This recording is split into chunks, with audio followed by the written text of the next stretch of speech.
नमस्कार। हर चुनाव असल में महज आंकड़ों का खेल नहीं होता। ये तो एक कहानी है, लोगों की उम्मीदों की, उनकी शिकायतों की और उनके भरोसे की। आज हम भारत की एक बहुत ही दूर सीमा पर बसी एक सीट के जनादेश की कहानी को परत दर परत समझने जा रहे हैं। तो चलिए इस विश्लेषण की गहराई में उतरते हैं। ये कहानी है टुटिंग योंगकियोंग की, जो अरुणाचल प्रदेश के अपर सियांग जिले में है। आप समझिए, ये एक सीमावर्ती निर्वाचन क्षेत्र है। यहाँ की जमीन, यहाँ के लोग और उनकी संस्कृति सब कुछ सियांग नदी की तरह ही गहरा और जीवंत है। यहाँ रहने वाले ज्यादातर लोग आदि जनजाति से हैं और उनकी जिंदगी खेती बाड़ी और अपनी सदियों पुरानी परंपराओं से जुड़ी हुई है। उनकी रोजमर्रा की जिंदगी की जद्दोजहद ही यहाँ की राजनीति की दिशा तय करती है। किसी भी विश्लेषण को शुरू करने के लिए हमें एक शुरुआती बिंदु चाहिए होता है ना? हमारे लिए वो शुरुआती सुराग है 2024 के चुनावी नतीजे। और ये सिर्फ नंबर नहीं है, ये लोगों की आवाज है जिन्हें हमें बहुत ध्यान से सुनना होगा। सबसे पहला और सबसे दिलचस्प आंकड़ा देखिए, 86.10%। ये 2024 का वोटर टर्नआउट है। इतनी जबरदस्त भागीदारी अपने आप में एक पूरी कहानी कहती है। ये दिखाता है कि यहाँ के लोग अपने लोकतांत्रिक अधिकार को लेकर कितने ज्यादा जागरूक और सक्रिय हैं। अब दूसरा जरूरी आंकड़ा देखिए, सिर्फ 915 वोट। ये जीत और हार का फासला था। इससे हमें ये पता चलता है कि मुकाबला कितना करीबी, कितना कड़ा था। यहाँ सच में हर एक वोट की कीमत थी। हर एक वोट ने नतीजा तय करने में अपनी भूमिका निभाई। और आखिर में जीतने वाले उम्मीदवार का वोट शेयर, बीजेपी के आलो लिबांग को 53.76% वोट मिले। हाँ, ये एक साफ जीत है, लेकिन ये कहानी का सिर्फ एक पहलू है। ये आंकड़ा हमें ये भी बताता है कि लगभग 46% वोटर्स ने किसी और को चुना। ये एक बटे हुए जनादेश का संकेत है, जो अक्सर तब देखने को मिलता है जब आबादी के एक बड़े हिस्से को लगता है कि उनकी असली परेशानियां अनसुनी रह गई हैं। तो जब हम इन सबको एक साथ रखते हैं तो तस्वीर क्या बनती है? देखिए, लगभग 13,000 वोटर्स में से 11,000 से ज्यादा ने वोट डाला। जीतने वाले को 6,095 वोट मिले और हारने वाले को 5,180। जीत का अंतर सिर्फ 915 वोटों का। ये आंकड़े मिलकर 2024 के जनादेश की पूरी कहानी बयान करते हैं। एक ऐसा चुनाव जिसमें लोगों ने बढ़ चढ़कर हिस्सा लिया, मुकाबला बहुत कड़ा था और वोटर्स के बीच एक गहरी लकीर भी खींची हुई है। इतनी बड़ी तादाद में लोगों का वोट डालने आना, ये लोकतांत्रिक इच्छा शक्ति का एक बहुत ताकतवर इजहार है। ये दिखाता है कि लोगों का इस बात में कितना गहरा यकीन है कि हर आवाज का सम्मान होना चाहिए। जब इतने सारे लोग अपनी जिम्मेदारियों को समझते हुए वोट देने के लिए निकलते हैं, तो ये हमारे उन संवैधानिक मूल्यों को और मजबूत करता है, जहां हर इंसान की गरिमा और उसकी सोची समझी राय, जो वो बैलेट के जरिए जाहिर करता है, सबसे ऊपर है। लेकिन 2024 की कहानी को पूरी तरह से समझने के लिए हमें थोड़ा पीछे इतिहास में झांकना होगा।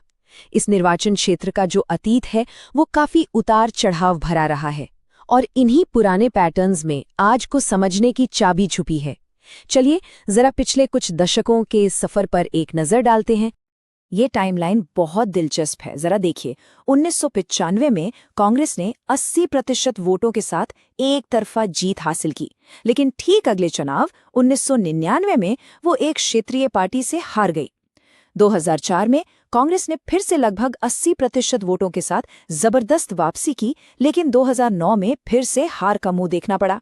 ये एक पेंडुलम की तरह है जो कांग्रेस और क्षेत्रीय या बीजेपी दलों के बीच लगातार झूलता रहा है।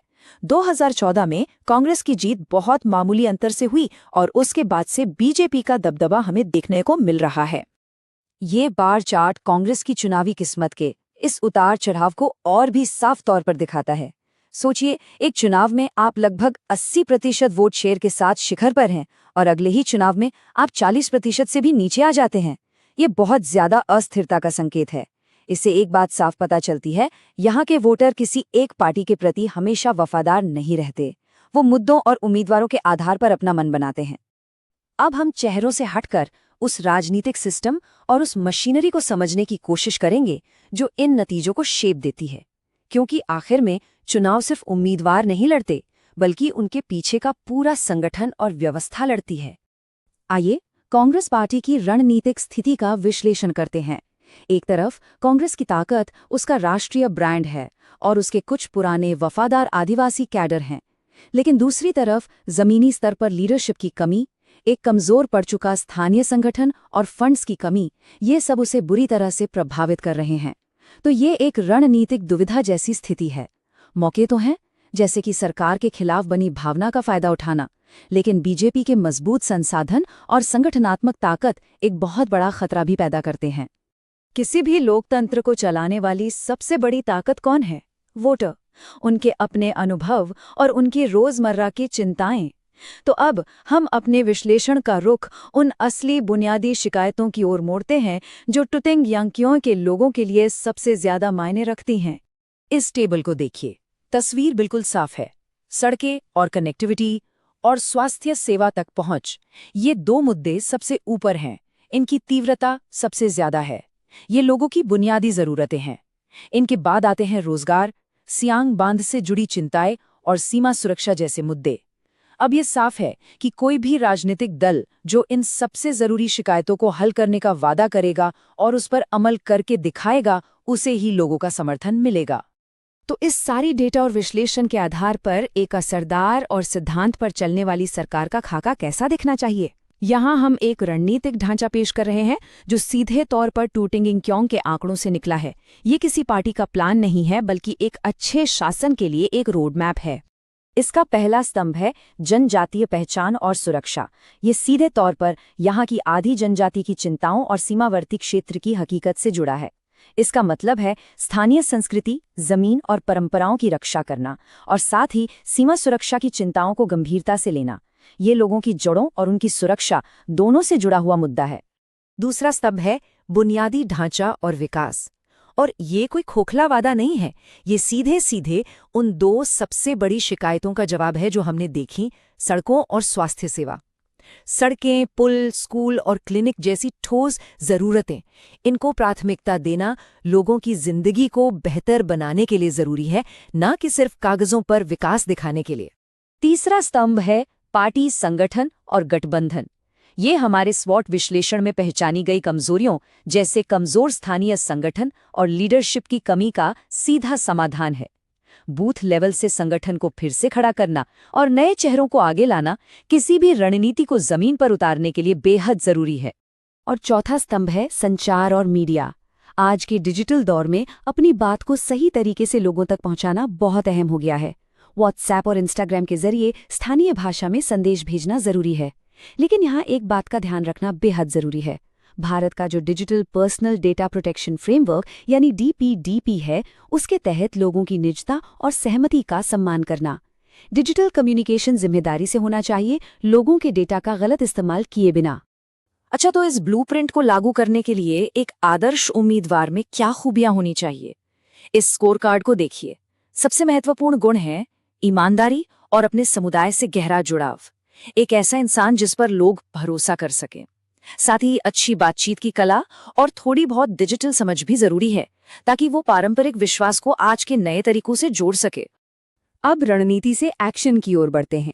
किसी भी अभियान के आखिरी सबसे महत्वपूर्ण दौर में सिर्फ अच्छी योजना से काम नहीं चलता, उसे सही तरीके से लागू करना पड़ता है। आइए देखें कि अंतिम 90 दिनों की योजना कैसी दिख सकती है। पहला चरण यानी चुनाव से 90 से 30 दिन पहले तक का समय पूरी तरह से नींव रखने के बारे में है। यही वो वक्त है जब उम्मीदवार का नाम तय किया जाता है, वॉलंटियर्स की कोर टीम को ट्रेनिंग दी जाती है और अभियान का मुख्य संदेश बनाया जाता है। इसके बाद ही गांव-गांव में बैठकें और डिजिटल प्रचार की पहली लहर के साथ जमीनी स्तर पर काम शुरू होता है। दूसरा चरण यानी आखिरी महीना, ये फिनिश लाइन तक की दौड़ है। यहाँ रफ्तार और तेजी बढ़ जाती है।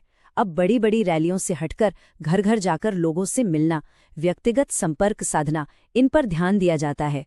आखिरी हफ्ते में सारा फोकस किचन टेबल मुद्दों पर आ जाता है, यानी वो चिंताएं जो हर परिवार को सीधे तौर पर प्रभावित करती हैं।